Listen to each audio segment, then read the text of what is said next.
Bienvenido a un nuevo episodio de Casi Leyendas, serie de videos que tienen como objetivo contar brevemente la historia de autos que poco a poco se van olvidando con el paso de los años. Aunque en este caso es prácticamente imposible, ya que estamos hablando de una leyenda que aún sigue haciendo historia. En el episodio de hoy hablaremos del Nissan Skyline GT-R.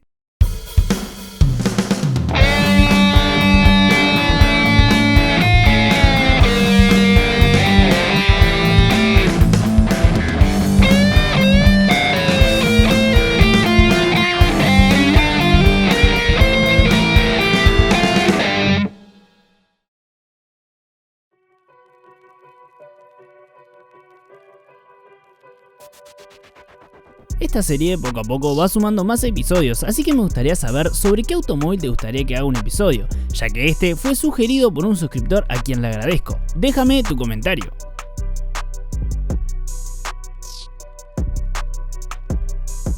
Corría el año 1957 cuando Prince Motor Company, empresa que luego se fusionaría con Nissan en 1966, lanzó el Skyline, que al contrario de lo que muchos se pueden imaginar con ese nombre, era un sedán de 4 puertas y equipamiento de lujo. A este auto se lo denomina como la primera generación.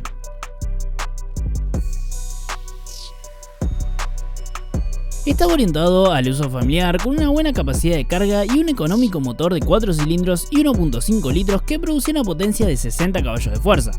El mismo era capaz de impulsar el auto a una velocidad máxima de 140 km/h. Únicamente se ofrecía en versiones de 4 y 5 puertas hasta 1960, cuando se introduce la versión coupé y convertible, para luego en 1963 comenzar a enfocar el modelo en el terreno de la deportividad.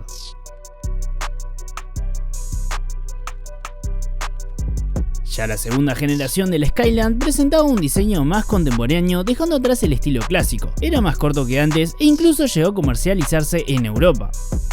Un año más tarde del nacimiento de esta generación, el Prince GT Skyline surge para abarcar más terreno sobre los modelos de la competencia directa como el Datsun Bluebird y Toyota Corona. En este momento se decide dar un salto a un motor de 6 cilindros en serie con el fin de participar en la clase GT2 del Grand Prix japonés, donde consiguió desde la segunda hasta la sexta posición. Debido a la gran fanaticada que generó, el Prince Skyline 2000 GT se puso en marcha y sus credenciales de rendimiento nacieron oficialmente. Ya para 1966, Prince y Nissan se fusionaron en una sola compañía. Nissan optó por mantener la denominación oficial del Skyline, pero dejando sus orígenes como sedán de lujo para volcarlo al mundo deportivo donde comenzó a tener éxito.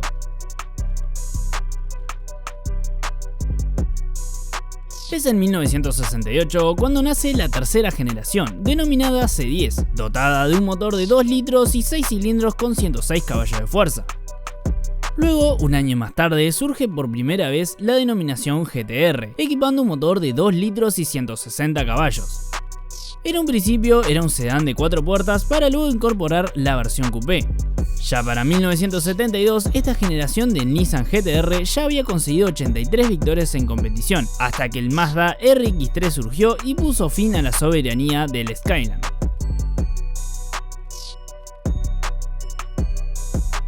En 1972 es cuando surge la cuarta generación, la cual traía consigo un rediseño mucho más deportivo y con la motorización S20 en la versión GT-R de 6 cilindros en línea y 160 caballos de fuerza. 1977 trajo consigo la crisis del petróleo y esto afectó directamente al GT-R. Los Skyline creados para estos años mientras duró la crisis eran mucho más económicos en precio y con un consumo de combustible inferior, sacrificando la potencia. Por ejemplo, el 2000 GT no montaba un S20 sino que un L20 con un turbo para conseguir algunos caballos extra. Aún equipando un turbo, la potencia de esta versión era muy reducida en comparación con el GT-R de la cuarta generación. En 1981, Nissan comienza a construir el Skyline R30, montando unos nuevos motores de OHC más potentes con 2 litros, 4 cilindros y 16 válvulas llamado FJ20. Este motor fue equipado en los modelos R30 RS de 145 caballos y R30 RS Turbo de 190 caballos de fuerza.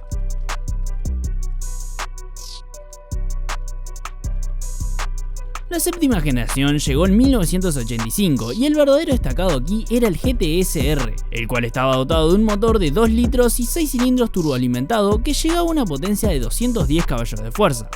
Aunque tan solo se produjeron 800 ejemplares con el fin de cumplir con la normativa de homologación del Grupo A de carreras de turismos. Además de esto, el GTS-X fue la versión que sirvió como plataforma para el desarrollo del motor R20 DET, un 6 cilindros en línea 2.0 2HC de 24 válvulas turboalimentado con 180 caballos de fuerza.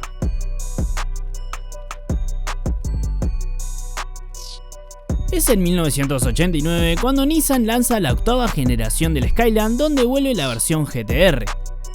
El R32 GTR se ofreció con el motor RB26 DET, que con las limitaciones solo producía 270 caballos, aunque Nissan fue muy inteligente y la restricción era física, además de que casualmente estaba marcada en amarillo, por lo que el dueño del auto podía quitarla, haciendo que este pase a tener 310 caballos de fuerza de una manera sencilla y segura.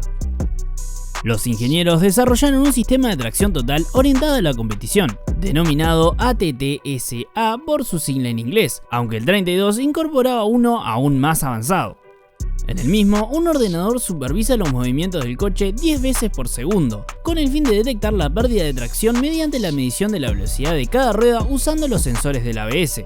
Otro sensor situado bajo la consola central aporta información lateral y longitudinal, por lo que el ordenador podía dirigir hasta el 50% de la potencia a las ruedas delanteras si se detectaba pérdida de tracción en una de las ruedas traseras.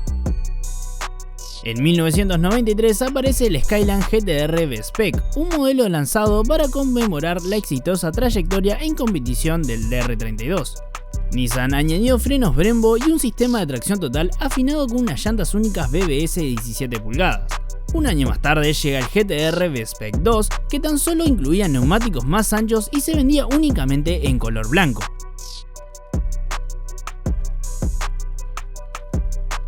Cómo mejorar lo que había sido el R32 fue el problema al que se enfrentaron en 1994 los ingenieros de Nissan, así que lo tomaron como base y aplicaron una serie de cambios, correcciones y mejoras para traer a la vida un digno sucesor de tan magnífica pieza de maestra de ingeniería. En cuanto a motorizaciones, se mantuvo el mismo motor de 2.6 litros con 276 caballos de fuerza, aunque había una mejora en cuanto a que se podía llevar a mayor cantidad de revoluciones sin perder potencia. La caja de cambios también fue la misma, además de que también incorporó el sistema de tracción ATTES con algunas mejoras. En 1995 debutó la variante V-Spec, que en comparación con la R32 V-Spec era 10 kilogramos más pesada, pero estaba equipada con una suspensión deportiva, una menor altura con respecto al suelo, un diferencial de deslizamiento limitado activo y frenos ABS. En 1997 surge el Nissan GT-R R33 Nismo 400R, con un motor biturbo que entregaba 400 caballos de fuerza y 470 Nm de par, potencia que le permitía hacer el 0 a 100 en solo 4 segundos.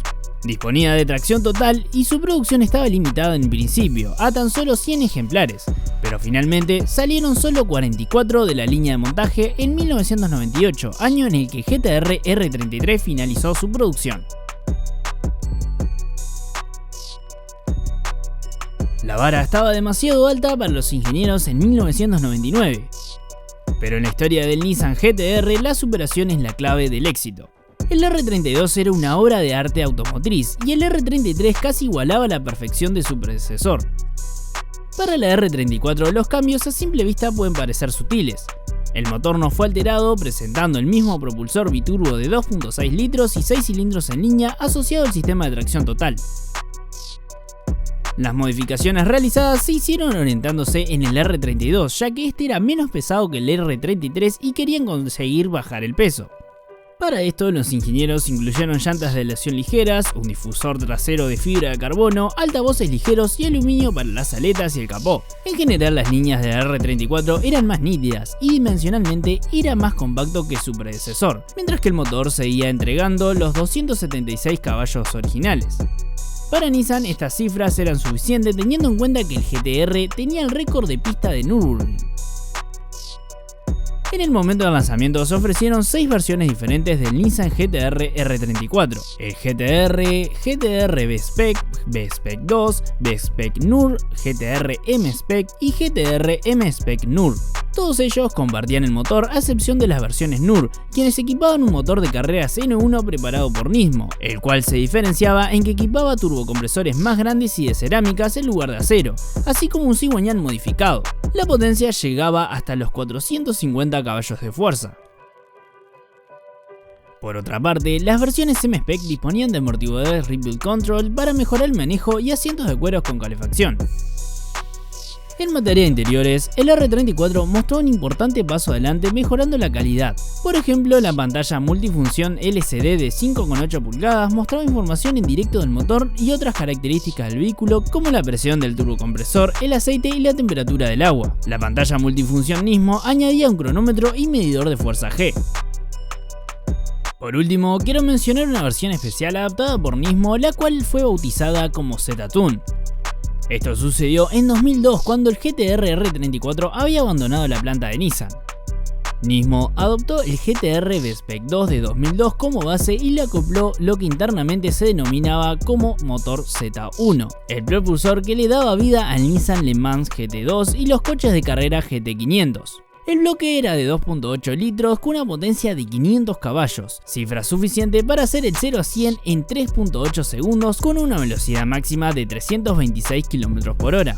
Una versión de producción fue simplemente demasiado tentador, por lo que Nismo pidió permiso a Nissan para comprar 20 unidades usadas del R34 B-Spec, las cuales desnudó, reconstruyó y repintó en plata. El chasis se reajustó para ser más rígido, la suspensión se mejoró y el resto de los componentes se modificaron para aguantar el incremento de potencia. Al final, 19 ejemplares del Nissan GT-R Z-Tune fueron construidos, aunque 2 eran prototipos. Todos eran aptos para su uso en carretera y son extremadamente difíciles de encontrar hoy en día. Luego de terminar esta generación, Nissan tuvo que estudiar 5 años cómo la nueva generación podría superarla, para luego presentar el R35. Ya de esta generación no hablaré porque se produce hasta el día de hoy y es por lo que digo que esta es una leyenda que aún sigue haciendo historia. Esto ha sido todo por hoy. Si te ha gustado el video, no olvides dejar tu like. Si es la primera vez que ves uno de mis videos, no dudes en suscribirte y pasarte por mi canal, ya que tengo mucho más contenido de este estilo. Yo soy Iván Díaz de Red Limit y nos vemos en el próximo video.